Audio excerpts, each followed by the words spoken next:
पहली बात तो उन्होंने कहा कि उस देश के खिलाफ हम कैसे जंग न करें जो डेथ टू अमेरिका कहता रहता है। उस देश के खिलाफ कैसे न लड़ाई लड़ी जाए जो अपने ही 45,000 लोगों की हत्या कर देता है। और उस देश के खिलाफ कैसे न लड़ाई लड़ी जाए जो परमाणु हथियार हासिल करने के बेहद करीब था और जिसकी रजीम में यह तय था कि वो उसका इस्तेमाल कहां और कैसे करने वाला है। रवि जी देखिए, सबसे पहली चीज़ ये थी कि अगर आपको ऐसा लग रहा था तो आप बातचीत का ड्रामा क्यों कर रहे थे, आप उनसे बातचीत क्यों कर रहे थे? तो आपको बातचीत पहले ही नहीं करनी चाहिए थी। लेकिन बातचीत करते हुए हमला करना ये बड़ा सवाल है ना। क्या दुनिया के मसाइल जो है सिर्फ जंग से हल होंगे? और फिर आपने इतनी बड़ी बड़ी बात की, हमने सारे लक्ष्य हासिल कर लिए। एक तरफ आप कह रहे हो कि हमने सारे लक्ष्य हासिल कर लिए और दूसरी तरफ आप कह रहे हो कि जंग जारी रहेगी।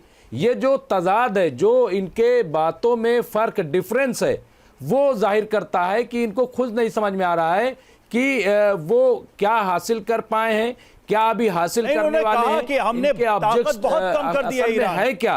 उन्होंने कहा कि हमने ताकत ईरान की बहुत कम कर दी। कहां ताकत कम कर दी? आप बताइए लगातार। सुनिए रवि जी, अभी देखिए, सुन लीजिए, मैं आपको बता रहा हूं। देखिए 18 टारगेट्स जो ईरान ने तय किए, उनमें से कल आपको मालूम है कि बहरीन जो अमेज़न है वहां पे अटैक किया है और ईरान मुसलसल अटैक कर रहा है। आप कह रहे हो ईरान कमजोर हो गया है? अरे भाई, आप देख नहीं रहे हिजबुल्लाह जो है सबसे बड़ा कारण था मुमताज साहब, वो था न्यूक्लियर वेपन हासिल करने की कोशिश। उसको लेकर ट्रंप ने क्या कहा, एक बार फिर से सुनते फिर लौटते आपके पास।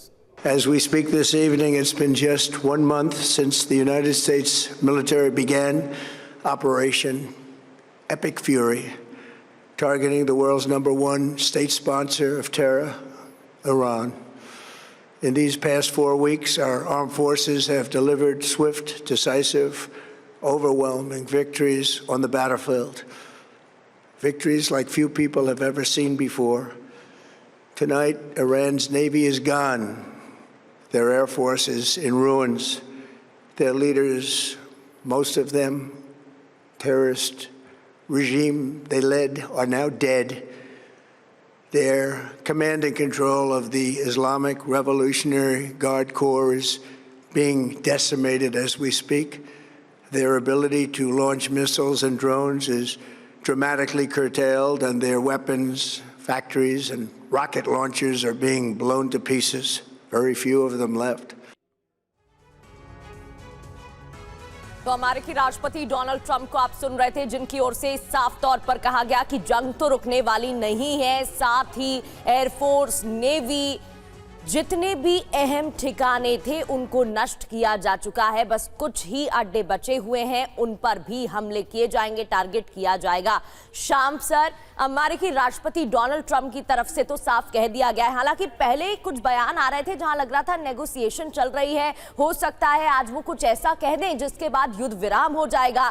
लेकिन ईरान भी इस भाषण को सुन रहा होगा, साफ है वहां से भी पलटवार देखने को मिलेगा और एक नया फेज युद्ध का आरंभ होने वाला है।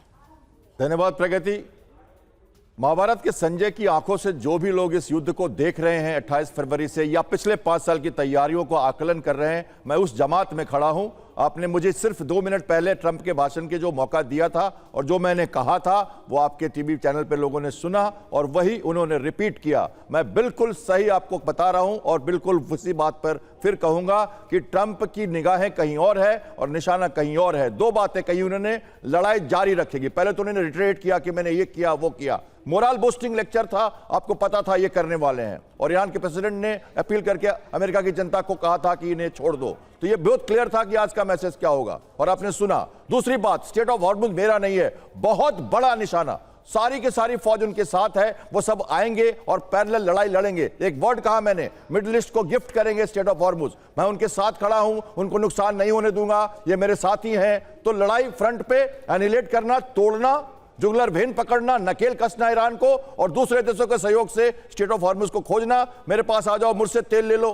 कहां जा रही है सारी बातें? क्लियर तो है कि वो चाह रहे स्टेट ऑफ हॉर्मुज़ आगे कर दें, गुड बॉय सिंड्रोम में रखें, ऑयल प्राइसेस कंट्रोल में रखें, ऑयल भी देते रहें और स्टेट ऑफ हॉर्मुज़ को पूरी तरह से फंक्शनली कंट्रोल में लें। ग्रैंडसन चिल्ड्रन का भी वास्ता दे दिया उन्होंने, वो भी मैंने कहा था आपके साथ। क्या नहीं कहा और क्या नहीं बोला उन्होंने, आपके चैनल में बहुत क्लियर है। कि जो कहा उन्होंने बहुत क्लियर है, ऑफेंसिव पोस्चरिंग है और साथ साथ diplomatic posturing for NATO, United union, चाहे वो अरब कंट्रीज हो, रियाद की डिक्लेरेशन हो, आईएमओ की डिक्लेरेशन हो, ईओ की डिक्लेरेशन हो, या जापान का शिप्स आना, या तो नीदरलैंड, स्पेन, सब खड़े हैं वहां पर। श्याम सर, सवाल यह है कि अब दुनिया के जो दूसरे देश हैं जो इस वक्त ऑयल के क्राइसिस से जूझ रहे हैं, वो इस पूरे ऑफर को कैसे देखते हैं? मतलब मैं इसे एक ऑफर ही मानता हूं, क्योंकि वो कह रहे हैं कि तेल कम है तो हमसे खरीद लो, हॉर्मुज खुलवाना है तो हमारे साथ आ जाओ और ये प्रॉब्लम सॉल्व हो जाएगी। रिस्पॉन्स क्या रहेगा इस पर भी हम आगे बात करेंगे,